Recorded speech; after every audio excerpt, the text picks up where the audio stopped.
Nggak tahu. Kalau saya sih Mbak, nggak ada alasan Tuhan itu disalib. Masa Tuhan Yaudah, kalah Bapak baca Pak. Orang Yahudi itu mau menyalibkan Yesus karena pengakuan Yesus dia Allah.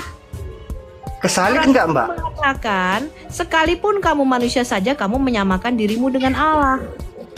Jadi Nggak, maksud saya- pernyataan Yesus itu yang membuat pada waktu itu Yesus itu dihadapkan ke mahkamah agama dengan tuduhan menghujat Allah karena dia menyamakan dirinya dengan Allah. Gitu loh, Pak. Ya, Bapak baca Pak. Tahu itu. sampai dihukum ya Mbak? Bapak baca. Enggak, Bapak baca Pak. Dihukum ya, disalib. Wahyu 20. Gimana? Wahyu 21 Bapak baca. Hebat sekali orang Yahudi ya. Enggak, Kan ini orang siapa nih? Baca data, Pak Lulu kan bertanya. Logikanya begini nih Pak Lulu. Orang Yahudi iya. itu membaca kitab Taurat Musa dan kitab para nabi. Ya. Mereka tahu bahwa di dalam kitab Taurat Musa dan kitab para nabi itu Yahweh itu bernubuat, dia suatu saat akan turun menjadi manusia. Oh, Ya, Bapak iya Mbak, baca. maksud sambil dibukain datanya Mbak. Sebentar. Ini Bahkan baca dalam Pak. kitab Yesaya. Bapak baca itu. Pak, baca Pak. Yahweh itu berkata, dia akan turun menjadi manusia, Pak. Dia akan turun menjadi juru selamat dan penebus kita. Ketika Yesus mengaku dialah Mesias yang dijanjikan itu, mereka tahu bahwa yang diklaim Yesus adalah dia mengklaim dialah Yahweh dalam rupa manusia itu. Dia mengklaim dia tuh Allah dalam rupa manusia. Itulah sebabnya pada waktu itu, Bapak baca, Yesus itu dihadapkan kepada imam besar Hanas dan Kayafas pada zamannya itu dengan tuduhan menghujat Allah karena dia menyamakan dirinya dengan Allah. Dia mengklaim dia itu anak Allah, yaitu Allah dalam rupa manusia. Anak Allah itu Allah yang turun ke bumi nusul menjadi manusia. Oh, Makanya ceritanya ketika Yesus sebentar. Ketika Yesus mengklaim dia anak Allah, orang Yahudi nggak tanya gini, kok Allah bisa punya anak kamu? Bagaimana mungkin dia punya anak sedangkan dia nggak punya istri? Orang Yahudi nggak tanya begitu karena mereka baca kitab Taurat Musa. Di dalam kitab Taurat Musa itu ditulis bahwa suatu saat Allah itu akan turun menjadi juru selamat bagi bangsa Israel. baik Mbak, saya tanya lagi, dia mengaku anak Allah apa mengaku Allah? Anak Enggak, Allah itu ini baca Allah dalam dulu, Pak. rupa manusia, Pak. Allah ya Allah, Pak. Maaf, saya Seperti potong. ya? Setahu saya baca di Lukas 22 di ayat 70. Enggak, baca dulu. Yesus Jangan baca tidak dulu. pernah mengatakan dirinya itu anak Allah. Oh, selamat dulu, Pak. baca dulu. Ada Coba dua dibaca hal yang di Yesus Lukas. merefer dirinya sendiri. Dia merefer dirinya sebagai anak Allah di Yohanes 6. Ya. Lalu Yesus berkata begini, kalau di dalam kitab Tauratmu tertulis ya, bahwa dia menyatakan engkau adalah Allah dan anak-anak yang maha tinggi kamu sekalian, mengapa kamu berkata aku menghujat Allah ketika aku berkata aku anak Allah? Oh. Baik, yang tadi yang sudah saya baca Mbak, yang Dibaca dulu, Mbak, biar kita semua paham di sini. Bukakan dulu di dalam Yohanes, Duran. saya potong dulu Mbak, yang tadi yang saya baca yang ditampilkan sama Mister siapa ini? Baca Pak. Ya. Iya, Baca, ini Pak. saya baca ya. Kalau ada yang Dalam keliru, Tauratmu, kalau ada yang keliru tolong dibenarin ya. Firman-Nya lagi kepadaku. Semuanya telah terjadi. Aku adalah Alfa dan Omega, yang awal, yang akhir. Yang haus, ya, akan kuberi minum dengan kamu bacain yang ayat 21, bacanya yang Wahyu 1 ayat 17-18 jelas. aduh, yang mana ya? Dibacain aja Itu deh. di bawahnya itu. Barang siapa menang, ia akan memperoleh semuanya ini dan aku akan menjadi Allahnya dan dia akan menjadi anakku. Aku di sini siapa? Itu kurang jelas Dulu. apa itu? Aku di Ya. situ siapa? Coba. Aku di sini Aku di siapa? situ siapa? Coba saya baca dulu, saya belum ini baca. Barang siapa menang, ia akan memperoleh semuanya ini dan aku akan menjadi Allahnya dan ia akan menjadi anakku. Nah, Aku di sini ini siapa? Nah, aku di situ siapa? Ini Aku yang- di situ siapa? aku. Ya, aku di situ siapa? Iya, Yang aku di sini. berkata-kata itu siapa? Berkata Iya, yang berkata-kata itu siapa? siapa yang berkata di sini? Itu Yesus yang ngomong. Yang Oh, ini berkata Yesus itu ya? Yesus itu. Makanya Lah, tulisan Ini yang aku Alfa Omega siapa? Yang aku Alfa Omega siapa? Kan tidak mengatakan Tuhan di situ, Bang. Nggak ada tuh tulisannya Tuhan. Pertanyaan saya, Bang, mohon maaf ya, teman-teman ya. Anda tahu nggak? Anda tahu nggak? Oke, Pertanyaan sekarang saya Anda dulu, mau pertanyaan. kata Tuhan. Enggak, Anda mau kata Tuhan atau kata Allah? Itu dulu. Tadi yang saya tanyakan coba dicerna dulu, Bang. Tolong tunjukkan di dalam Injil itu Yesus itu Tuhan. Itu loh, Bang. Oh, bukan Yang Abang aku. tunjukkan itu Alfa Omega, bukan itu yang saya tanya, Bang. Bapak nanya apa tadi? Yaudah, Astagfirullahaladzim. Saya belum pernah membaca Bang, Yesus oke, Bang, makasih, itu Bang. Saya adalah turun, Bang. Kayaknya nggak ngerti, Bang. Abang dari tadi deh. Coba. Kayaknya. Jangan kabur, jangan otak kabur, Anda, jangan remeh, otak jangan Anda, remeh, otak jangan Anda yang remeh. nggak mampu. Otak Bentar Anda. dulu, Bro, bentar. bro Duran. Coba, Anda coba. nggak mampu. Saya ulang ya, saya ulang. Didengarin ya. Saya nggak ngulang lagi habis ini. Diam, Tolong. diam. Kamu baca Matius 28 ayat 18. Di situ Yesus diberikan kekuasaan sebagai Tuhan baik di surga maupun di bumi ini. Jelas ya? Sudah saya kasih ayatnya, jangan tanya lagi kamu. Nanya mulu, baca dulu. Kami, makanya kamu tahu Yesus itu adalah Yahweh yang turun ke bumi.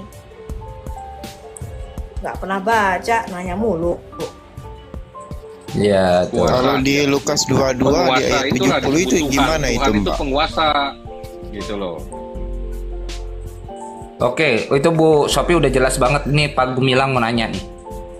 Tadi apa Pak? Saya mau tanya di Lukas 22 di ayat 70. Itu Yesus berkata kenapa seperti itu? Lukas 22 Lukas. ayat berapa? 70. Ayat 70. 70.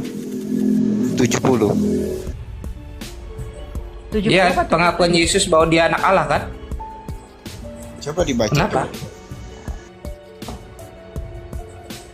Tadi udah dibaca.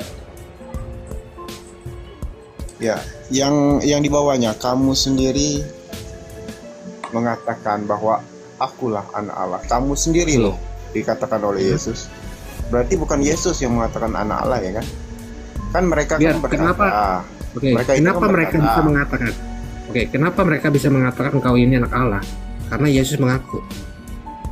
Anda baca di sini. Saya minta di situ jawaban Yesus. Jawab Yesus. Engkau sendiri yang Ini mengatakan. enggak, Anda baca dulu. Anda baca dulu ya. Halo malam Baca lah. semuanya. Ini artinya apa nih?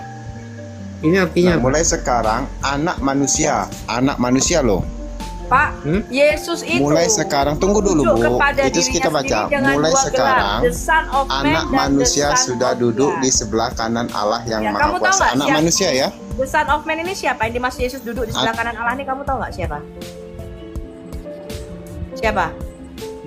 Kamu tahu nggak Yesus ini mengutip Alkitab di mana? Di dalam Perjanjian Lama di mana? Kata-kata yang dikutip Itu Yesus. di ayat 69 Pak ya. Ayat 68 ya. Yesus itu mengutip Mazmur 110 ayat 1. Mesias yang duduk di sebelah kanan Allah. Kamu tahu Itu Yesus kenapa mengatakan anak duduk manusia. di sebelah kanan Allah?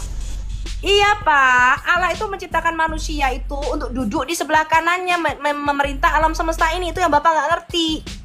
Berkali-kali sudah Di mengajarkan situ apa yang tertulis di sebelah anak kanan manusia. Allah. Satu lagi anak Allah. Yang mana yang betul? Anak Allah atau anak manusia? Dua-duanya betul Pak. Yesus merujuk pada dirinya sendiri dengan dua gelar, The Son of Man dan The Son of Inilah. God.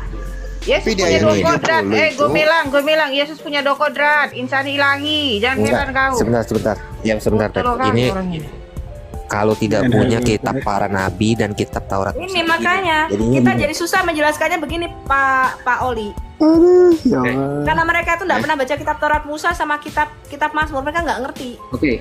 Enggak, Pak saya Gumilang. minta ayat di Lukas 22 di ayat 70. Ini Oke, firman Tuhan loh. Pak Gumilang, saya mohon ada pulpen sama kertas. Nanti Bapak tulis lingkaran ya, satu Adonai, satu Adon, atau Bapak tulis lingkaran satu Tuhan huruf besar, satu lagi dia Tuhan T huruf. Ya. T huruf. Tuhan huruf besar ya. Bapak bikin lingkaran. Bapak tulis Pak, biar Bapak ngerti. Bapak tulis di lingkaran Tuhan huruf Yang saya kapital tanyakan semua. itu apa loh? Yang saya Gumilang, tanya Iya. Lukas Gumilang, 22 dia. kau mau bertanya kan? Ikutin aja. Mau bertanya atau enggak? Kenapa Anda tadi membuka Enggak, kau mau data terus Anda tutup? bentar. Kau ikutin aja itu katanya. Kalau kau enggak mau Di diatur Lukas turun 22 aja. tadi, kenapa Anda Kamu di sini mau dapat jawaban enggak? Ikutin Karena aja kata di sini- Balduran. Gini Pak. Ini jarum kan jadi Kenapa orang. dikatakan duduk di samping di sebelah kanan Allah nih? Bapak baca, demikianlah firman Tuhan kepada Tuanku. Ada dua Pak ya, antara Tuhan dan Tuan. Setuju ya? Setuju Pak? Oke. Tuhan ini berarti manusia bukan? Tuhan itu ya manusia. Memang ada juga Manusia. tertulis kan di Daud Oke. ya. Oke, dengerin baik-baik Pak. Duduklah di sebelah kananku. Nah, sekarang Tuhan berfirman kepada Tuanku, duduklah di sebelah kananku. Si Tuhan ini ada di mana Pak? Nggak tahu saya di mana itu. Tuhan itu siapa? Ya. Tuhan yang dimaksud itu tadi tuh huruf besar semua. Siapa yang dimaksud? Kalau Tuhan, berarti kan adanya seharusnya di sebelah kiri. Karena kan dia menyuruh, duduklah di sebelah kananku. Berarti si Tuhan ini ada di sebelah kanan dong. Setuju gak? Tidak itu. Tidak begitu. Yang Tuaniku itu duduklah di sebelah kanan. Kepada Tuanku. Tuanku itu siapa? Kalau boleh tahu. Huruf kecil. Nubuatan ini yang kita sebut dengan double prophecy, nubuatan ganda. Nubuatan ini adalah penobatan Raja Imam. Bapak ingat, lihat di situ, itu Mazmur Daud. Ini Mazmurnya Raja Daud. Daud itu adalah Raja Mesias. Ini merupakan tipologi daripada Yesus. Demikianlah setuju ya? firman Yahweh kepada Adoni. Saya sebutkan bahasa asli Ibraninya ya. Demikianlah firman Yahweh kepada Adoni. Yahweh di situ adalah Allah. Adoni Tuanku di situ adalah Mesias. Jadi ketika Allah menciptakan manusia, menciptakan Adam, Allah itu menciptakan Adam untuk memerintah alam semesta ini bersama-sama dengan dia, Pak. Ini Anda mesti ngerti. Ya. Seluruh perjanjian lama itu merupakan gambaran, tipologi daripada Mesias kita. Makanya Yesus datang untuk menggenapi kembali, mengembalikan posisi manusia untuk duduk di sebelah kanan Allah. Coba bukakan Wahyu 3 ayat 21, Duran. Ini makanya kalian saya susahnya gitu. Kalau kalian tuh nggak pernah baca kitab Taurat Musa dan para nabi, kita tuh harus menjelaskan panjang lebar dari perjanjian lama. Yang kalian baca itu hanya perjanjian baru yang merupakan penafsiran dari perjanjian lama. Nggak mudeng-mudeng. Di Wahyu 3 ayat 21 Yesus berkata begini nih. Wahyu 3 ayat 21. Ini tujuan Allah ketika menciptakan alam semesta ini. Ya, sebentar. Itu tadi di Mazmur berapa, Bang Master? 110 ayat 1. Itu sama seperti di Matius juga ya, Matius 22 di ayat 44 yang berbunyi, Tuhan telah berfirman kepada Tuanku, duduklah di sebelah kananku sampai musuh-musuhmu kutaruh di bawah kakimu. Betul. Di Matius Di situ 22, ada tulisan enggak? di ayat 44. Di situ. Oke, di situ Yesus bertanya bukan, siapakah Mesias itu? Betul nggak? Nah, yang saya tanyakan Tuanku ini siapa yang dimaksud? Dia sendiri Pak Mesias, Masya Allah. Ya ampun Tuhan. Yang duduk di sebelah kanan Tuhan itu siapa? Mesias Pak, yang sekarang ini Coba dibaca tadi Mazmur tadi. Dibaca ya, Oke. Mazmur Daud, demikian Ya, firman maka Tuhan itu- kepada Tuanku. maka Ya kan? itu Duduklah Bapak di nih sebelah ya. kananku. Oke. Siapa yang duduk di sebelah kanan? Maka itu Bapak bikin lingkaran, yang di sebelah kiri Bapak tulis kata Tuhan, yang di sebelah kanan Bapak tulis kata Tuan. Biar Bapak nggak bingung. Ini jawaban Yesus tuh di Yohanes. Di Mazmur Yohanes berapa itu? 110 di ayat 1 ini kan, Tuhan kepada Tuanku, ya kan? Duduklah di sebelah kananku. Ini kan Ini perkataan Tuhan ini Yesus kepada Yesus yang Tuanku. mengartikan itu tuh. Yesus yang mengartikan sendiri di Yohanes 6 atau berapa itu? Menurut kamu Bentar, siapakah Mesias itu? Di sini di Mazmur 110 ayat 1 Iya. ini. Woi. Ya kan? Firman Tuhan kepada Tuanku. Tuanku yang dimaksud ini siapa? Ini Tuhan Pak, saya ini- sedang membukakan Iya. ayat Yesus sendiri yang mengatakannya siapakah yang ada di Mazmur 110 itu. Masalahnya di Allah. Matius Coba buka 22 Markus di 12. ayat 44 juga tertulis, Iya. Bu. Santai aja lah sama Buka saya, Markus Bu. 12. Kejang-kejang kali, Bu, ini. Buka Markus 12. Makanya kamu diam, lagi dijelasin ngoceh mulu. Ya, Markus 12 ayat 36 ya kan? Di sini kami Saya- Markus 12 semua, ayat Bu. 35. Bu Mela, sampai kau dengan bisa- 36. Kau bisa tertib gak? Kalau sekali lagi jelasin kau potong, ku turunin kau ya. Aku nggak main-main. Sini ada aturan. Jangan nyerocos udah. aja kau di sini. Lihat ini, Jangan nanya, Markus kalau 12 supaya ayat tahu. 35 sampai dengan 37. Yesus sendiri menafsirkan apa yang ada di dalam Mazmur 10.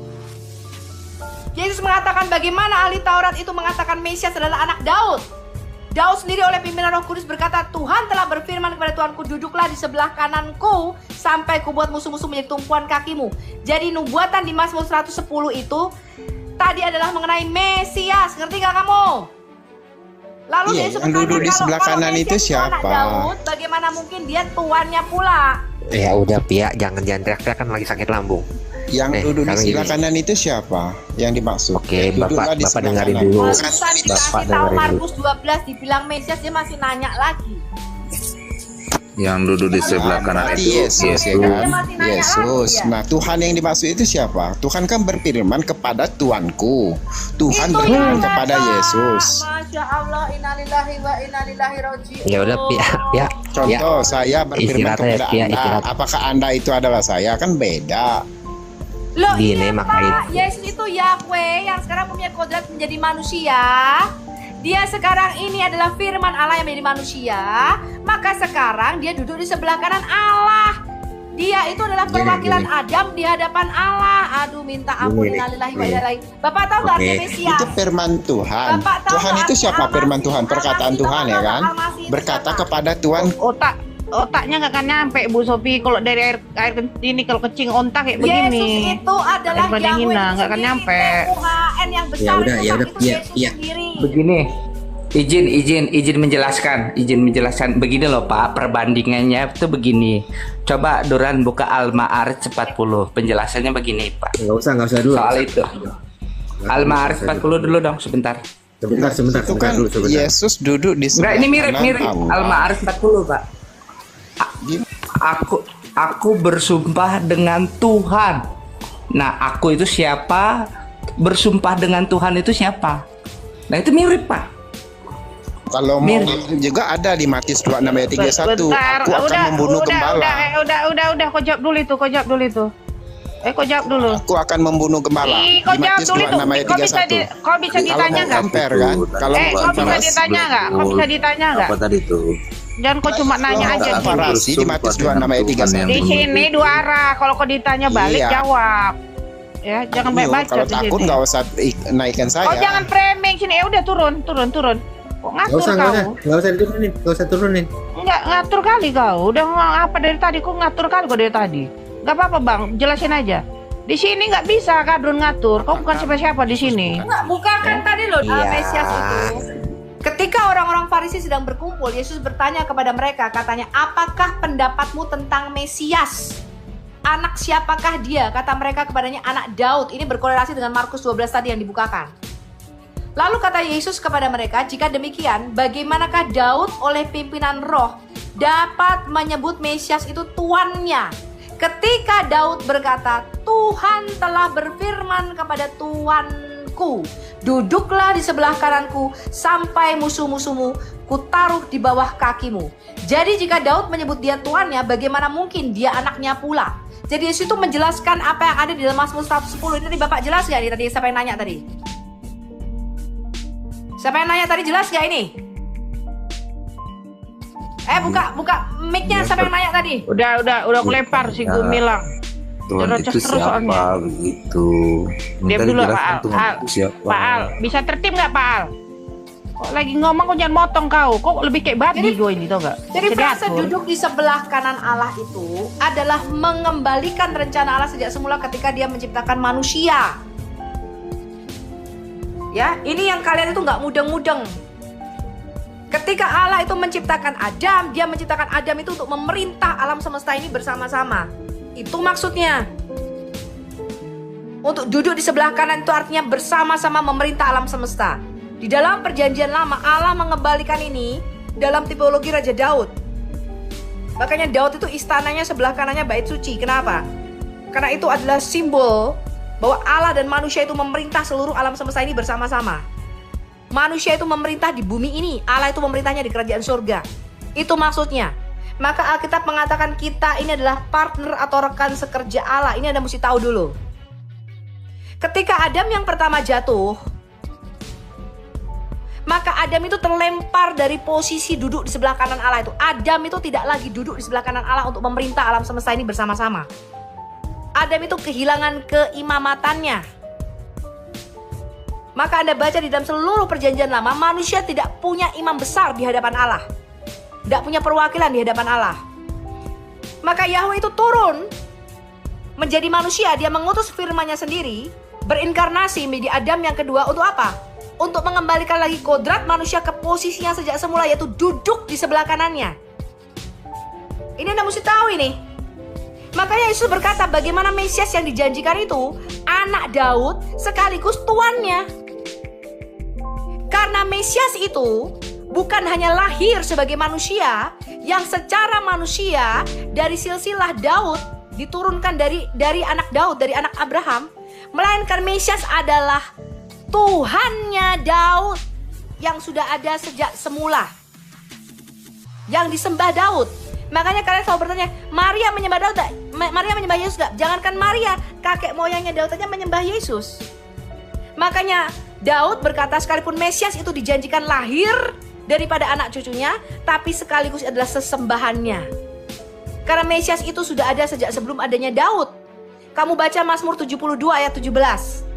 Bahwa Mesias itu ada sejak sebelum matahari ini dijadikan. Jadi rencana Allah sejak semula itu sudah ada di dalam benaknya. Bahwa suatu hari dia akan datang. Dia akan masuk dalam sejarah manusia. Dan dia akan mengambil alih kembali posisi Adam ini. Untuk diletakkan sebagai perwakilannya, duduk di sebelah kanannya. Maka Anda hanya akan melihat frase anak manusia duduk di sebelah kanan itu hanya ada di dalam perjanjian baru. Perjanjian lama tidak ada. Tidak ada para nabi yang melihat Allah itu ada yang duduk di sebelah kanannya, itu nggak ada di dalam perjanjian lama. Ya, Anda hanya akan melihat duduk di sebelah kanan Allah, berdiri di sebelah kanan Allah, itu hanya ketika Yesus mengambil rupa kodrat manusia. Itu yang dilihat Stefanus di Kisah Rasul 7. Dia melihat Yesus berdiri di sebelah kanan Allah. Di dalam perjanjian lama tidak ada itu kata duduk di sebelah kanan Allah. Karena di dalam perjanjian lama Adam yang pertama itu jatuh keimamatannya. Kita tidak lagi punya imam besar. Ya, maka dia mengutus anak yang tunggal menjadi Mesias. Tetapi Mesias ini mengapa disebut tuannya Daud? Karena Mesias ini selain cabang tunggul Isai, ya, the branch of David, tunas Daud. Yesus berkata, aku ini tunas Daud, keturunan Daud. Dia juga adalah akar, kamu baca. Dialah yang menopang Adam ini, dialah menopang manusia ini. Ya, kamu baca dia adalah tunggul Isai, the branch. Bukan hanya tunas, tapi dia juga adalah substance. Dia adalah the root of David. Ini Anda mesti tahu bahwa kemanusiaan Yesus itulah yang memberi hidup kepada semua kita Adam ini. Dia adalah yang sulung dari semua saudara. Artinya apa? Dia tuh Adam pertama. Daripadanya lah kita tuh mendapat makanan. Ini prinsip teologi di dalam Alkitab kita ini mesti ngerti apa arti Mesias. Mesias bukan hanya tunas daripada Daud, bukan hanya keturunan Daud, tapi juga tuan daripada Daud.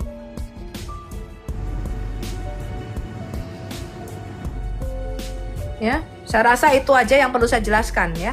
Kalau terlalu mendalam mereka nggak tahu. Karena kalau saya menjelaskan suatu teologi yang lebih mendalam, Anda paling nggak harus baca. Anda kalau ikut kelas saya di Al-Hayat, Anda paling nggak harus khatam Alkitab Kejadian sampai Wahyu. Makanya saya sebutkan tadi kalian nggak mudeng-mudeng. Karena kalian tuh cuma baca ayat sepotong, nggak pernah baca ayat tuh utuh dari Kejadian sampai Wahyu tuh kalian nggak pernah baca. Itu problemnya. Makanya kalian bingung. Yesus kok menyebut dirinya anak manusia dan anak Allah? Ya, frasa anak Allah dan anak manusia, the son of man and the son of God, itu kalian gak mudeng. Karena itu kalian harus masuk kepada teologinya Yahudi untuk memahami itu. Apa artinya the son of man and the son of God di dalam Alkitab kita. Itu perlu penjelasannya panjang melebar. Kalau gak percaya tanya nih si Black Bull ini. Gak mudeng mereka. Makin marah itu makin ini, asam lambungnya naik. Makanya kalian itu dengar. Makanya kalian jangan botol-botol. Iya, jangan motong-motong. Orang udah nanya, kalian pula yang sok tahu, kan lucu kalian ini. Nanti kalian ditanya imammu nggak bisa jawab. Iya, kalian itu kan nanya tuh kan cuma comot-comot ayat. Ayat ini jawabannya apa? Ayat ini apa? Itu kalian tahu nggak? Perjanjian baru itu adalah penafsiran dari seluruh perjanjian lama. Kalau saya mau jelaskan ayat perjanjian baru yang Yesus katakan itu, saya harus kembali ke kitab Kejadian. Saya harus kembali ke perjanjian lama. Karena Yesus itu menafsirkan semua yang ada di dalam perjanjian lama kita. Sedangkan kalian tidak pernah baca gitu loh masalahnya. Kan tuh nggak pernah baca Mazmur 110 tadi, makanya nggak mudeng ngapain dikatakan Yesus duduk di sebelah kanan Allah. Orang ini kitabnya kan saling nggak nyambung Bu Sophie. Jadi gimana coba? Sebenarnya kalau kita harus ditanya perjanjian baru, perjanjian lama pun harus tahu, harus ngapal. Urut dulu Perjanjian Berarti bagian yang maksudnya isinya, Bang, sebagai biar dia lambungnya sebagai keluar. Bu Sopi, Perja- bentar dulu, Pak Al, diam dulu Pak Al diam dulu Pak Al. Itu bentar ya Bu Sopi, aku mau nanya ya. Jadi gini tentang yang anak manusia itu karena itu merujuk kepada Adam, betul? Itu bukan Bu Sopi, karena Adam Yes, itu kan merujuk kepada diciptakan Daniel itu 7 sebagai ayat manusia, 9 sampai 4. keturunan ya. Merujuk kepada Daniel Iya. 7 ayat 9 sampai 14 bahwa anak manusia itu yang naik di atas awan-awan itu merujuk kepada kenubuatan tentang Mesias duduk di sebelah kanan Allah, itu bukan berarti Trinitas. Ya, itu tidak bicara Trinitas. Kata duduk di sebelah kanan itu bukan Trinitas, itu nggak bicara Trinitas. Ada banyak orang yang menjelaskannya keliru. Ya, mereka menjelaskannya itulah Trinitas, Bapa di sebelah kiri rambutnya putih, Yesus yang gondrong sebelah kanan, tengah-tengahnya burung merpati, itu bukan. Ya. Duduk di sebelah kanan, frase kata duduk di sebelah kanan itu bicara nubuatan tadi loh, di Mazmur 110, nubuatan Daud sebagai raja Mesias. Tadi baca kan Mazmur 110? Itu yang kita sebut dengan double prophecy, nubuatan raja imam. Itu nubuatan ganda. Daud itu juga disebut Melek Hamosia. Siapa yang tahu ini? Daud itu juga Mesias. Halo, orang sen tahu nggak bahwa Daud itu adalah Mesias?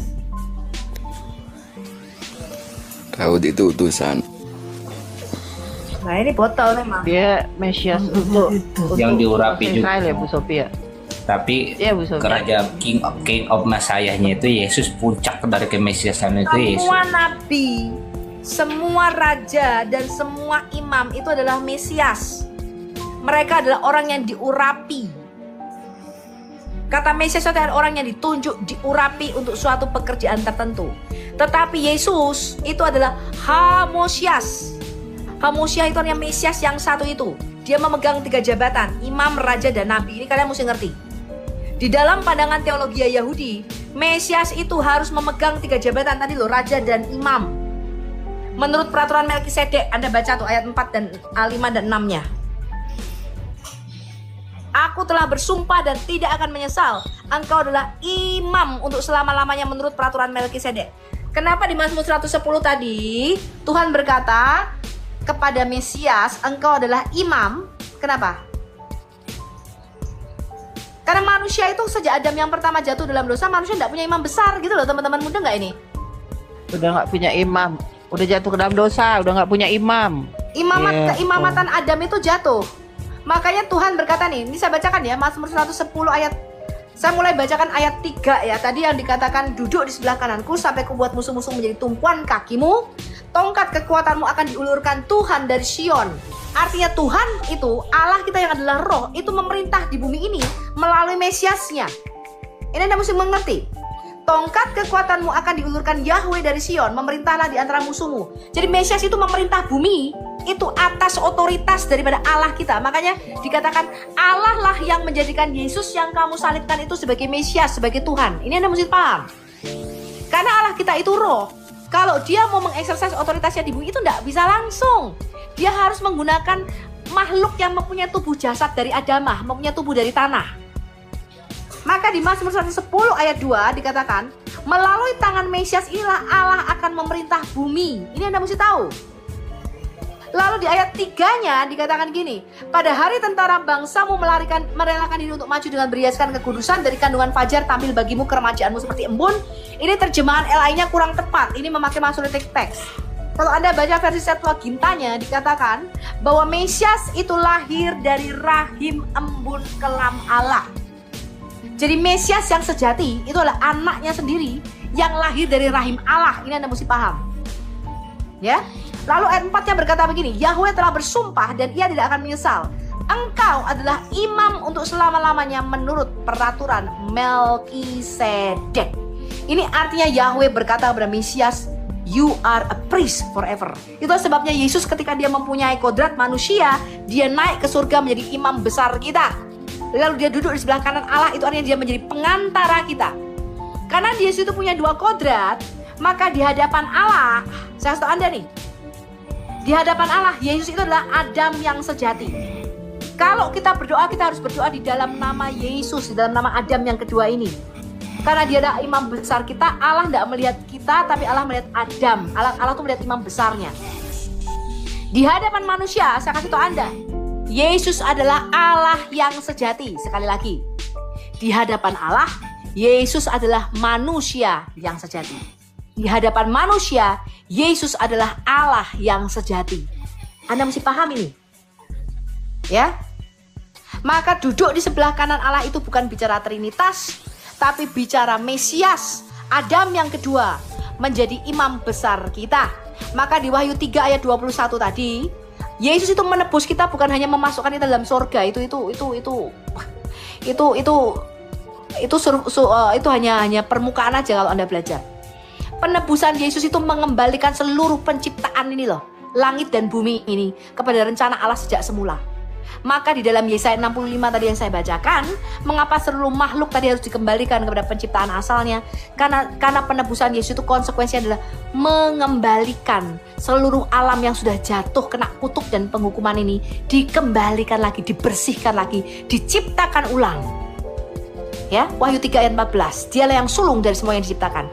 Yesus itu adalah prototipe, dialah yang pertama kali ini prototipe daripada Adam yang baru. Melalui Yesuslah manusia nanti di creation ulang, diciptain ulang. Maka dikatakan di dalam Yesus kita adalah makhluk yang baru. Kita adalah ciptaan yang baru yang lama sudah berlalu. Ketika nanti kita diciptakan baru, maka seluruh dunia ini yang tadi sudah jatuh, tumbuh-tumbuhan, binatang, hewan, itu merindukan saatnya anak-anak Allah dinyatakan, yaitu saatnya kita dikembalikan ke posisi kemuliaan kita sejak semula, menjadi raja dan imam di bumi ini. Maka seluruh makhluk itu nanti akan ada damai sejahtera di bumi. Gak ada lagi tuh karnivor, itu gak ada. Makanya tadi si Raka, ya, dia tuh gak tahu. Kalau Anda belajar biologi, Anda tahu bahwa hewan-hewan yang karnivora itu tidak diciptakan untuk makan daging. Usus mereka, pencernaan mereka itu diciptakan untuk mencerna tumbuhan. Ini Anda mesti pelajari itu. Ya. Makanya kenapa begitu kita makan daging itu terjadi pembusukan yang begitu cepat di dalam pencernaan kita. Karena sebenarnya kita itu tidak di-create untuk makan daging. Ini Anda mesti tahu, ini mesti paham. Mudeng ya. Manusia makan binatang itu kapan, teman-teman? Manusia boleh makan binatang kapan? Di dalam Alkitab kita. Jika Adam sudah jatuh dalam dosa dari ya. Taman Eden. Setelah keluar dari Taman Eden. Bukan, bisa manusia itu makan nyangga, daging Mbak. di Kejadian 9 setelah Nuh. No. Ya. Bisa bertanya nggak Mbak? Layar Mbak ya. Tadi kan saya bacakan Kejadian 1 ayat 29 dan 30. Binatang itu makannya apa? Berfirmanlah Allah, lihatlah aku Rumput. memberikan kepadamu. Ini firman Tuhan kepada manusia, kepada Adam. Lihatlah, aku memberikan kepadamu Adam segala tumbuh-tumbuhan yang berbiji di seluruh bumi dan segala pohon-pohonan yang buahnya berbiji, itulah yang akan menjadi makananmu. Adam boleh makan binatang enggak pada waktu itu? Enggak boleh. Dia harus makan buah dari pohon-pohonan, segala tumbuh-tumbuhan yang berbiji dan segala pohon-pohonan yang buahnya berbiji, itu yang akan menjadi makananmu. Betul? Halo, siapa yang percaya ini firman Tuhan ini? Ya dan amin. Angel. Makanya kalau ikut kelas saya mesti baca Alkitab. Ibu Al-Hayat bisa bertanya nggak? Belum. Ayat 30-nya Tuhan berkata begini, tadi manusia diberikan makanan tumbuhan ya, bukan makanan daging.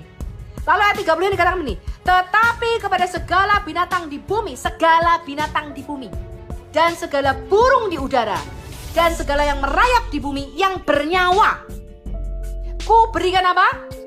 Segala tumbuh-tumbuhan hijau menjadi makanannya, dan jadilah demikian. Siapa yang masih percaya ini? Kejadian 1 ayat 29 sama 30.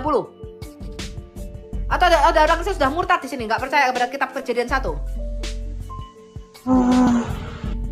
Halo. Binatang itu tidak diciptakan untuk karnivora. Anda mesti paham itu. Kapan binatang dan manusia itu makan daging? Kejadian 9 Anda baca. Lihat ini ya. Lalu Allah memberkati Nuh dan anak-anaknya serta berfirman, beranak cuculah dan bertambah banyaklah serta penuhilah bumi. Ini Allah menciptakan ulang. Nuh itu kapalnya mendarat di pegunungan Ararat itu pada hari ke-8. Angka 8 di dalam gematria bangsa Yahudi itu artinya a new beginning, suatu permulaan yang baru. Sama seperti hari Ahad. Hari pertama itu hari ke-8 di dalam minggu itu. Itu adalah permulaan yang baru dari minggu itu. Ini penciptaan ulang. Maka Allah berkata kepada Nuh sama seperti ketika Allah berkata kepada Adam, beranak cuculah dan bertambah banyaklah serta penuhilah bumi. Ini perkataan Allah ketika dia menciptakan Adam manusia yang pertama, bukan? Halo. Pada dia mereka sih kurang Ya, yakin. betul seperti itu, betul. Makanya satu ngomong gini loh, Bu Sofi percaya enggak Alkitab? Jangankan sampai titik-titik sekoma-komanya tuh loh, senot-notnya tuh loh saya percaya. Nah ada Berarti orang tidak percaya ini. Menanggung dosa Adam ya kita. Ini kalian ngerti nggak? Di Kejadian 9 ayat 1 ketika Allah berkata kepada Nuh, Allah memberkati Nuh, itu sama dengan Kejadian 1 ayat 26 ketika Allah memberkati Adam. Ini perkataannya sama. Be fruitful and multiply. Beranak cuculah dan bertambah banyaklah serta penuhilah bumi. Ini ngerti nggak ini? Akan takut dan akan gentar kepadamu segala binatang di bumi. Dengar ini.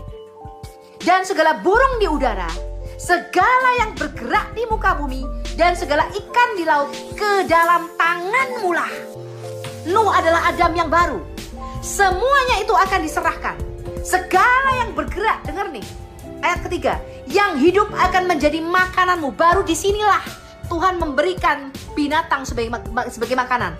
Aku telah memberikan semuanya itu kepadamu. Yang bernyawa itu kamu boleh makan daging. Yang bernyawa itu kamu boleh makan. Sama seperti aku juga memberikan tumbuh-tumbuhan hijau kepadamu. Hanya daging yang masih ada nyawanya, yakni darahnya janganlah kamu makan. Baru di ayat inilah, setelah ribuan tahun dari zaman Adam sampai Nuh, manusia boleh makan daging. Sampai sini ngerti? Tetapi mengenai darahmu, yakni nyawa kamu, aku akan menuntut balasnya. Dari segala binatang aku akan menuntutnya. Disinilah binatang mulai menyerang manusia. Sebelumnya nggak ada tuh namanya singa itu makan manusia, beruang bisa mencakar manusia, manusia dimakan buaya, dimakan ikan hiu, itu nggak ada. Segala binatang aku akan menuntutnya, dan dari setiap manusia aku akan menuntut nyawa sesama manusia. Siapa yang menumpahkan darah manusia, darahnya akan tertumpah oleh manusia, sebab Allah membuat manusia itu menurut gambarnya sendiri. Sampai sini ngerti nggak ini? Nggak ada yang mengerti itu, Mbak. Paham lah Bu, ngerti, kami yang ngerti. Diam-diam nggak mengerti nih, jangan kawan-kawan. Jadi rencana Allah sejak Kalau Pak semula. Subarin saya yakin dia nggak ngerti. Makanya Kalau sekalipun kita netral ya. sekalipun kitab itu ditulis oleh banyak nabi-nabi, bukan satu orang penulisnya. Di kitab Yesaya tadi, di Yesaya 65 tadi, ketika Allah mengatakan serigala dan ular tedung, singa akan duduk bersama makan rumput. Itu menandakan di bumi ini dikembalikan lagi ke rencana Allah di Kejadian 1. Semua itu kembali back to Eden. Kembali ke rencana Allah sejak semula. Itu arti penebusan. Jadi Tuhan Yesus itu menebus kita. Itu bukan sesimpel aku masuk surga, bukan. Bukan seperti zaman dulu tuh yang dikatakan di dalam gereja-gereja yang mengatakan bahwa biarlah aku miskin di dunia, yang penting aku kaya di surga. Biar aku ngontrak di dunia, yang penting aku punya rumah di surga. Bukan. Tujuan Allah ketika dia menebus kita, dia itu mengeluarkan kita dari kerajaan maut, mengembalikan kita ke posisi kita sejak semula. Itu yang namanya citra dan gambar Allah itu dikembalikan di dalam diri kita. Ini mesti paham loh, mesti ngerti. Posisi kita itu memerintah bumi ini, menguasai bumi ini, to subdue dan taklukkan bumi ini. Nah ini banyak orang tidak mudeng. Ya, saya dulu begitu Kak, salah kaprah. Karena apa? Diajarkan di dalam gereja kita ini bukan makhluk jasmani, makhluk rohani. Ya betul nggak? Halo? Keliru teman-teman. Justru Alkitab berkata tubuhmu adalah senjata yang legal bagi kamu untuk memerintah bumi ini. Tanpa kita mempunyai tubuh kita dari tanah ini, kita ilegal, kita tidak bisa memerintah bumi. Makanya Paulus berkata, gunakanlah tubuhmu sebagai senjata-senjata kebenaran. Kenapa tubuh ini penting? Ada banyak orang mengajarkan tubuh ini nggak penting.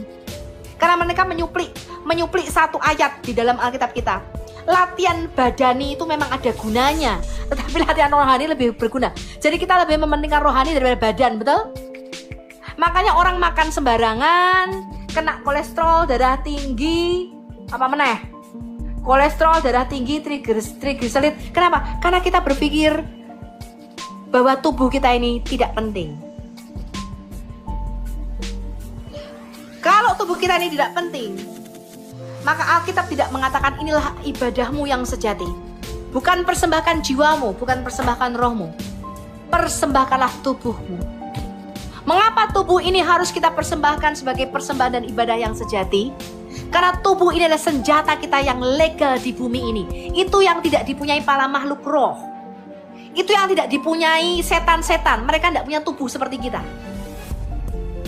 Karena mereka tidak punya tubuh dari tanah, mereka harus merasuk kepada sesuatu yang terbuat dari tanah. Kalau mereka nggak masuk ke pohon, kepada binatang, ke manusia, mereka harus hinggap di mana? Di batu-batu. Saya baru ingat kemarin yang Bu Winah mengatakan ada batu. Batu itu ada penghuninya, ada roh halusnya di situ. Kenapa? Karena itu tempat tinggalnya mereka. Mereka harus punya inang, karena mereka tuh nggak punya tubuh jasmani kayak kita. Tetapi manusia itu diberikan tubuh jasmani karena Allah mengatakan hanya makhluk yang mempunyai tubuh dari adamah, dari tanah ini yang bisa memerintah bumi. Bumi ini telah diberikan di bawah anak-anak Adam. Tidak diberikan kepada kuntilanak, setan-setan, genderuwo, dan para pocong-pocong itu, apalagi kepada para tuyul. Tidak. Karena itu ketika kita berkata terikat di dalam nama Yesus, mereka harus tunduk di bawah kaki kita. Karena mereka tidak punya tubuh jasad kayak kita. Kenapa setan-setan itu tunduk di dalam nama Yesus? Kenapa kita ini bisa menaklukkan dunia roh? Di bumi ya, bukan di alam roh. Alam roh itu dominionnya mereka. Domainnya mereka. Domainnya manusia itu di bumi. Di bumi ini, para makhluk roh setan-setan itu tidak punya tempat, tidak punya kuasa. Karena mereka tidak punya tubuh nih loh, dari tanah nih loh. Makanya iblis pun Anda baca di dalam kitab Wahyu, dia menggunakan nabi palsu sebagai congornya. Kenapa iblis ketika bekerja di bumi ini menggunakan manusia? Karena iblis itu makhluk roh. Dia tidak bisa langsung di bumi ini. Iblis ketika datang kepada Hawa daripada Adam di Taman Eden, dia menggunakan ular. Kenapa dia menggunakan tubuh yang terbuat dari tanah? Kenapa dia menggunakan nakash? Ya karena yang berkuasa di bumi ini hanyalah makhluk yang terbuat dari tanah gitu loh teman-teman. Mereka tuh makhluk roh, nggak punya, itu bukan domain mereka. Bumi ini bukan ranah mereka. Ketika mereka mau menguasai bumi, mereka harus membujuk Adam ini untuk dimasukkan di dalam kerajaannya. Mereka menggunakan manusia. Karena Allah telah berfirman bahwa bumi ini harus berada di bawah telapak kaki kita. Itulah sebabnya kalau Anda lihat di dalam perjanjian lama ada peperangan. Muslim sering bertanya, kok bisa sih Allah menyuruh perang membunuh bangsa Amalek? Karena ketika Allah mau menyatakan kuasanya di bumi, karena dia roh, Allah kita itu roh. Dia tidak bisa langsung berkuasa di bumi. Dia mau menghukum bumi dengan air bah, dia pakai Nuh. Dia tidak bisa langsung itu. Dia tidak bisa langsung mendatangkan air bah di bumi ini. Dia harus ngomong dulu sama Nuh. Dia harus pakai dulu para nabi di dalam perjanjian lama. Anda baca di dalam perjanjian lama, Roh Kudus itu harus turun ke atas para nabinya. Dia harus menggunakan manusia ketika Allah itu mau bekerja di bumi. Kenapa Allah mau bekerja di bumi harus menggunakan manusia? Karena Allah kita itu roh. Dia harus menggunakan makhluk yang punya tubuh jasad ini kalau mau beroperasi di bumi. Begitu juga dalam perjanjian baru. Roh Kudus turun ke atas para rasul itu. Maka para rasul itu mempunyai kuasa Allah. Mengikat setan. Bernubuat demi nama Yesus. Mengusir setan-setan. Menyembuhkan orang sakit. Membangkitkan orang mati.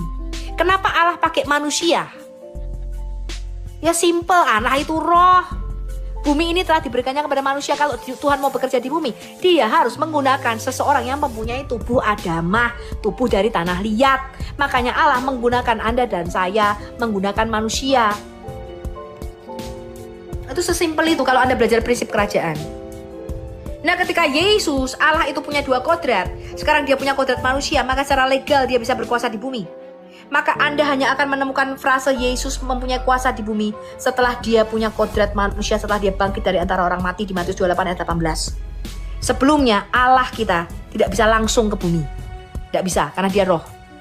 Baru setelah Yesus punya kodrat manusia secara legal, dia bisa memerintah bumi ini. Baru secara legal Yesus mengatakan apa? Sekarang kepada aku telah diberikan segala kuasa di sorga dan di bumi. Hanya setelah Allah itu mengambil kodrat manusia. Tanpa dia mempunyai kodrat manusia, Allah tidak bisa yang Allah tidak bisa turun ke bumi di Wahyu 21 tadi. Yerusalem baru turun ke bumi, maka Allah berada di tengah-tengah manusia, Allah berkemah di tengah-tengah manusia, itu tidak bisa, teman-teman. Anda lihat dalam perjanjian lama, Allah yang adalah roh itu, ketika dia mau berkemah di tengah-tengah kita, dia menggunakan para nabi, dia hinggap di para nabinya. Dia tuh rohnya tuh hinggap pada Musa itu. Anda baca enggak di dalam perjanjian lama? Tidak bisa langsung. Di dalam Wahyu 21, Allah itu bisa langsung memerintah di tengah-tengah kita hanya ketika dia sudah mengambil tubuh dari tanah ini loh. Dia punya kodrat manusia. Hanya setelah dia mengambil tubuh dari tanah, maka Anda lihat sekarang tidak ada lagi matahari. Karena Allah dan anak domba itu adalah matahari dan lampunya.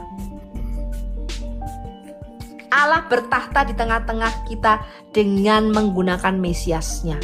Anda mesti paham itu. Makanya tadi di Mazmur 110 ayat 2 berkata apa? Memerintahlah di bumi ini, tongkatmu diulurkan Tuhan dari Sion. Jadi Tuhan itu memerintah bumi ini, itu melalui tangan kanannya, itu Mesias. Gitu ya teman-teman ya. Jadi jangan lagi ada yang bingung kok mengabarkan Injil kepada segala makhluk. Ya, karena segala makhluk telah jatuh ke dalam kutuk dan penghakiman bersamaan dengan jatuhnya Adam. Ya, maka ada COVID, ada pandemi, ada panen gagal, ada gempa bumi, ada tanah longsor, ada banjir. Itu bukan rencana Allah ketika dia menciptakan bumi ini. Itu rencana siapa? Rencana siapa? Baca dong kitab Kejadian bahwa bumi ini telah jatuh di dalam kutuk dan penghakiman Allah. Kalau bencana itu juga kehendak Allah ya. Oh, bukan. Bencana itu bukan kehendak Allah. Ngaco kau. Loh, yang diturunkan yang banjir bandangnya Musa itu kan kehendak Allah itu. Ya udah, sekarang Anda mau gak baca? Karena Adam itu jatuh dalam dosa, maka bumi ini telah kena kutuk dan penghakiman. Baca. Adam itu yang menanggung dosanya sendiri lah, kita nggak ikut nanggung. Siapa bilang? Siapa bilang? Anda yang bilang atau Tuhan Anda yang bilang? Tuhan Anda bilang Makin banyak pertanyaan saya kan Mbak gitu, Al-Hayat. Bang. Oke, gini ya. Oke, Anda baca ya. Lama mendengarkan makin banyak pertanyaan saya yang saya ingin tanyakan ke Mbak Al-Hayat. Enggak, sekarang Anda baca. Kamu jangan Kalau tanya, Anda baca dulu Alkitab, baru kamu tanya sama saya. Sebentar. Kalau di dalam Quran Anda itu justru memberitahu bahwa Anda menanggung dosanya Adam, gimana?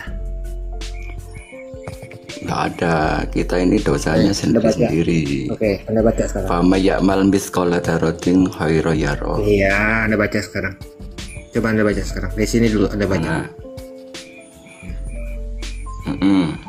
Dan Allah berfirman, hai Adam, bertempat tinggal kamu dan istrimu di surga. Selamatkanlah olehmu berdua. Di surga ini di Jannah. Jannah itu Di taman mana ya. saja yang kamu sukai, dan janganlah kamu berdua mendekati pohon dia. Adam Adam di sini di surga ini mati apa kagak menurut Anda? Hidup. Di surga ada kematian nggak menurut Anda? Di surga nggak ada. Oke, kalau di surga nggak ada, ingat ya, hai Adam, bertempat tinggallah kamu dan istrimu di surga. Berarti Adam disuruh diperintahkan untuk di surga, bukan? Iya, di surga. Ya, kalau Anda bilang iya, berarti di surga nggak ada kematian ya. Kita baca berikutnya. Kita baca berikutnya. Ya. Maka setan ya membisikkan. Ya, suruh makan buah itu ya. Ini dia juga membisikkan. Tetap setan membisikkan. Keduanya berkata, ini udah dong, ini udah dimakan dong sama keduanya dong, kayu itu, benar nggak? Ya udah dimakan. Oke, setelah udah dimakan, apa kata Tuhan Anda? Turunlah kamu sekalian ke bumi kan. Sebagian kamu menjadi musuh. Oke, disuruh turun kan? Iya. Disuruh turun dari surga kan? Diusir dari surga, iya memang. Oke. Ketika dia diusir dari surga, ketika dia di bumi, apa kata Tuhan Anda? Itu Taman Firdaus atau Taman Eden. Itu kata Iya, dia biarin aja. Oh, Taman Eden, oke. Di bumi ketika sudah dikeluarkan dari surga, apa kata firman Tuhan Anda? Di bumi itu kamu hidup, dan di bumi kamu mati. Ya. Dan dari bumi itu pula kamu akan dibangkitkan. Nah, kematian itu sekarang akibat Anda mati jatuh dalam gara-gara dosa. siapa? Ngerti nggak kamu? Anda mati gara-gara siapa? Kenapa? Anda Lah, mati iya kan? gara-gara Adam ke bumi bukan? Loh ya memang sudah kodrat manusia, kullu nafsin dha'iqatul maut. Karena ada Loh. melanggar perintah Loh. Allah. Dibaca Ada lagi. ayatnya, kullu nafsin Oke, dha'iqatul maut. Saya Tiap-tiap tahu yang ayat itu. bernyawa Saya tahu ayat akan itu. mati. Ayat itu duluan mana? Penciptaan Adam atau ayat itu?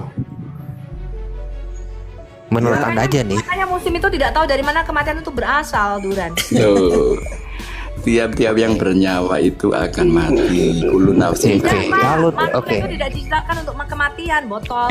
Oke, Oh, kalau botol dikatakan kamu yang tiap-tiap botol. yang bernyawa, kalau Iya, dikatakan tiap-tiap yang bernyawa akan mati, berarti di surga pun ada kematian, Dok, menurut Loh, ayat itu. belum. Kalau yang di Oh, belum? surga kan belum. Itu kan Adam berlaku di di surga loh. dunia. Berlaku di dunia. Adam di surga. Berbuat dosa, Logikanya di Adam di mana? Taman Eden mati. Berlaku di Kalau dunia. Adam nggak berbuat dosa, iya. mati nggak? Kalau Adam tidak berbuat dosa, ada kematian nggak? Yang enggak, yang udah di surga. Ya udah, berarti kematian adanya di mana? Di bumi atau di mana? Ya di bumi. Di bumi setelah Adam di bumi atau pas Adam di surga kematian itu adanya? Setelah Adam di Ya bumi. udah, berarti Adam mati Terus? gara-gara Adam. Lo yang enggak. Kan Oh, udah enggak? jelas ayatnya. Ayatnya itu kullu Oh, nafsin coba dha'iqatul Anda maut. baca. Setiap Coba Anda yang baca. bernyawa Oke. akan mati. Oke, Oke, coba coba kita lihat Anda baca. yang berdosa Adam apa anaknya nih, bacakan nih Kain. Kain Lihat nih, kenapa ikut mati nih? Ntar ke situ nih ya. Saya Bukhari ya. Oke. Apa kata Nabi Adam? Pertanyaannya ini Adam turun ke Enggak. bumi itu naik ke Ini atas. dosa waris nih dalam Quranmu nih, dosa waris dalam hadismu nih, baca. Mana? Oke. Kamu Musa yang telah Allah pilih dengan Atas? risalah ajarannya dengan kalimat firman-Nya, lalu kamu menyalahkan aku atas urusan yang telah ditakdirkan atasku sebelum aku diciptakan. Maka kemudian Oke. Di sini Musa Siapa itu, menyalahkan siapa? Oke, di Siapa? sini Musa menyalahkan siapa nih? Musa menyalahkan siapa? menyalahkan Adam. Apa itu? Menyalahkan Adam. Dosa waris ya itu ya. Musa menyalahkan Adam dong. Kamu yang telah mengeluarkan kami dari surga, betul nggak? Nah, Hmm, Oke, kamu Nabi yang telah Adam mengeluarkan kami dari membalas, itu surga, kan. ya kan? Terus Oke. Nabi Adam membalas, kamu Musa yang telah, Oke. ayo tunjukkan bawahnya. Yang Di sini telah- Musa menyalahkan Adam nggak? Iya, Oke, gara-gara Adam bukan manusia itu hidup di ke dunia. dunia. Iya, gara-gara Adam Iya, atau bukan? Iya. Ha-ha. Iya, betul kan? Lalu Itu Adam kan berkata apa? sudah. Itu kan sudah seperti itu. Memang Oke, kalau begitu, awal mula. ketika Anda di dunia ini Anda mati, gara-gara Adam atau bukan menurut Musa? ya bukan. Coba, Sudah kok kontrak. bukan? Coba Anda baca, Hai Musa. Nah, ini Coba Anda baca. salah satu yang sering menjeduk-jedukkan kepala ke lantai, makanya koclak dia. Neuron otaknya sama kayak- kayak yang Coba. bicara itu. Coba. Tidak, saya tidak Safi, pernah coba menjedukkan baca. kepala saya ke lantai seperti Anda, Pak. Makanya coba Anda udah- baca. Adam berdebat. Nabi Musa berkata kepada Adam, kamu adalah Adam yang dosa-dosamu telah mengeluarkan kamu dari surga. Itu kan Kamu dosa-dosamu. apa kami? Kamu apa kami di sini? Kamu dosa-dosamu telah mengeluarkan kamu dari surga, ya kan? Oke. Kalau kan bukan bukan- karena Adam, karena Adam, kira-kira manusia di mana? Ya di surga.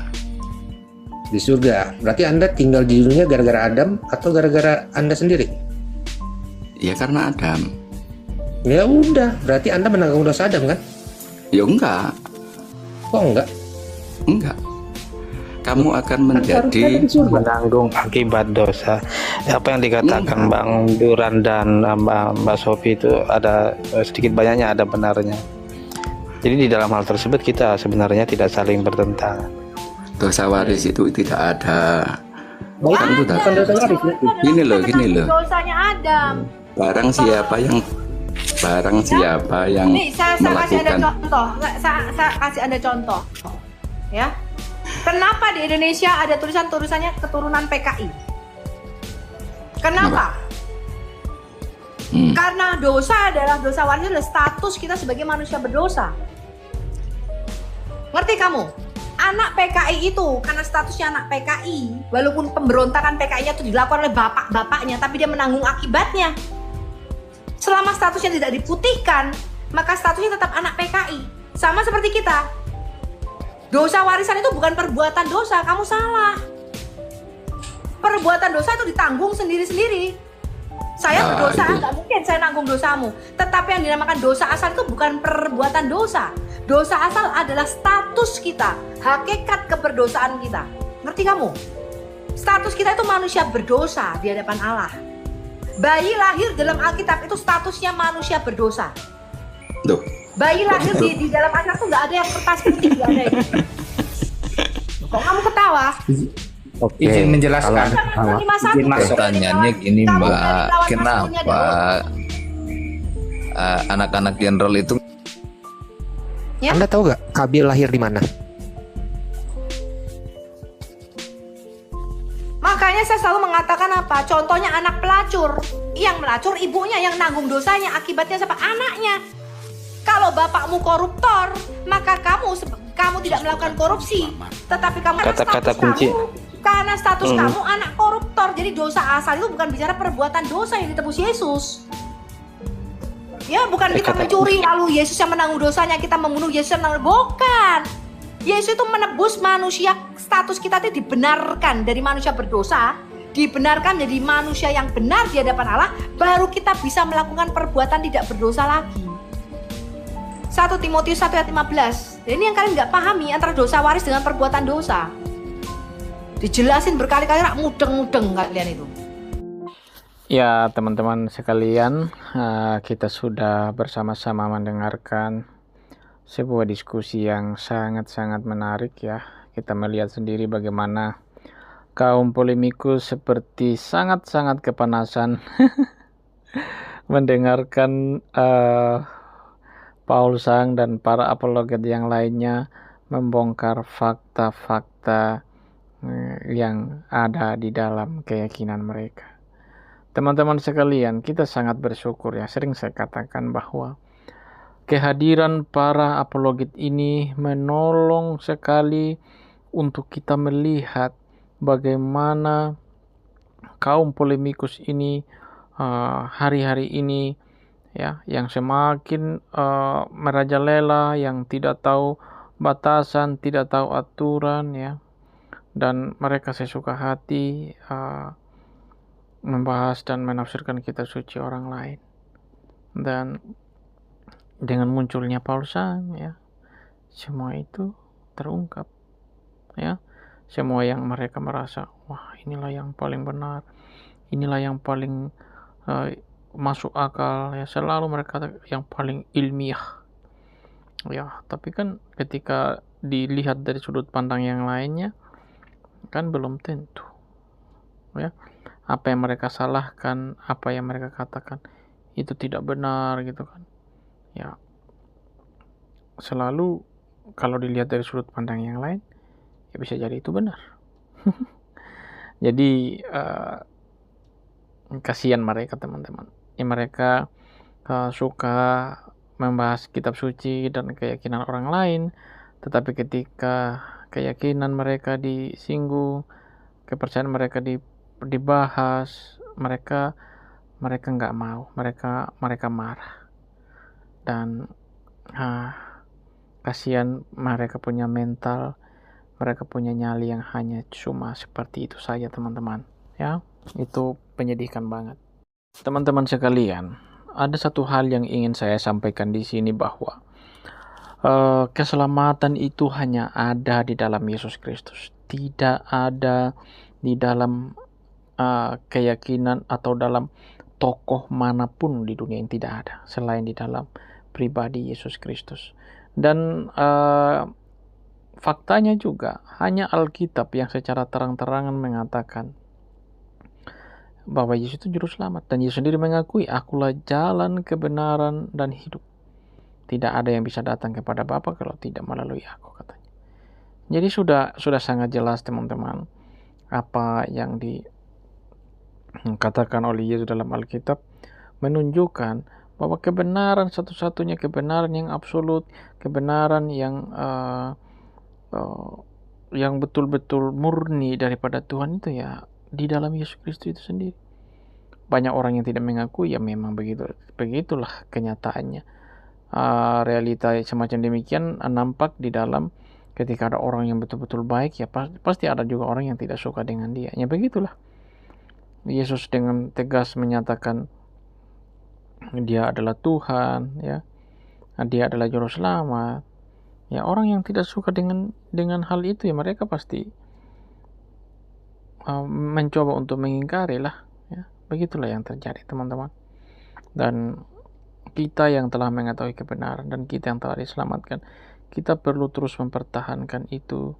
Kita perlu terus untuk membela, ya, atau mempertanggungjawabkan itu ketika ada orang yang salah memahami.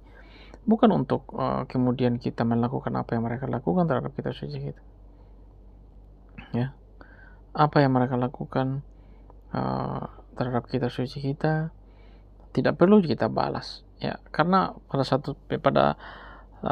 satu sisi mereka memang belum siap untuk dibahas kitab sucinya gitu. Mereka nggak punya persiapan, mereka nggak ready untuk hal itu. Dan kita yang sudah banyak belajar, yang punya banyak pengetahuan, yang punya banyak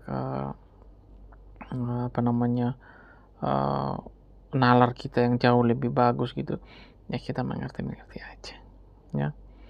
Jadi teman-teman sekalian, mari kita terus belajar, kita memperlengkapi diri kita dengan apa yang disampaikan oleh Paulus mengenai Islamologi. Ya, saya yakin teman-teman, ketika teman-teman sungguh-sungguh belajar, kita akan sungguh-sungguh diperlengkapi dengan semua yang disampaikan oleh beliau di dalam video ini. Dan teman-teman akan banyak mendapatkan pengetahuan, akan banyak mendapatkan insight, ya, melalui video ini atau melalui yang disampaikan oleh Paulus. Dan apa yang kita lihat dari cara mereka berbicara ke polemikus, ya kita bisa tahu seperti apa keyakinan mereka, seperti apa kualitas mereka, apa yang mereka katakan sebagai rahmatan lil alamin, ya sudah tidak bisa lagi dapat dipercayai sesuai dengan apa yang mereka lakukan hari-hari ini. Ibadah orang Kristen dibubarkan lah, mereka nggak mau melihat orang Kristen beribadah lah, dan semua hal yang mereka lakukan telah terbukti sebagaimana kualitas iman mereka, teman-teman, ya. Kualitas iman mereka itu menurut saya ditentukan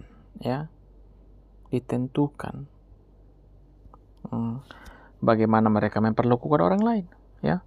Selama mereka tidak bisa memperlakukan orang lain sebagaimana mestinya, sebagaimana yang mereka katakan, maka apa yang mereka ajarkan selama ini itu tidak layak untuk dipercayai, ya, tidak layak untuk kita ikuti, tidak layak untuk kita yakini.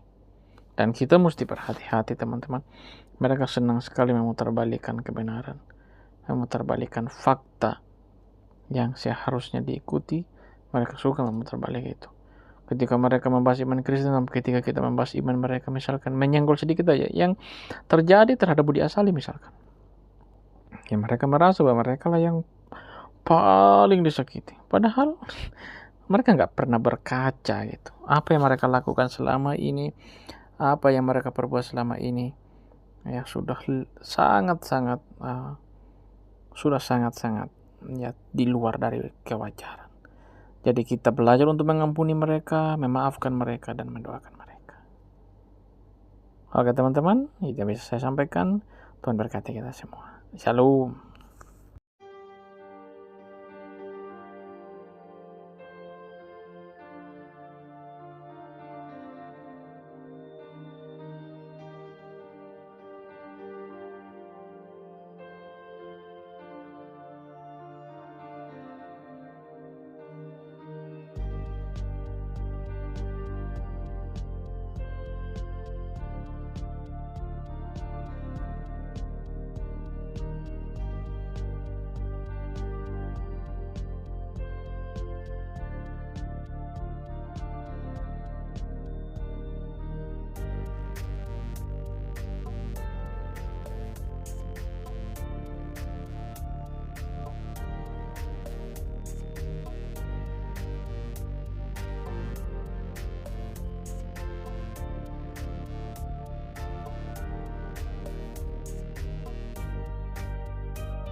Surat Yohanes yang kedua.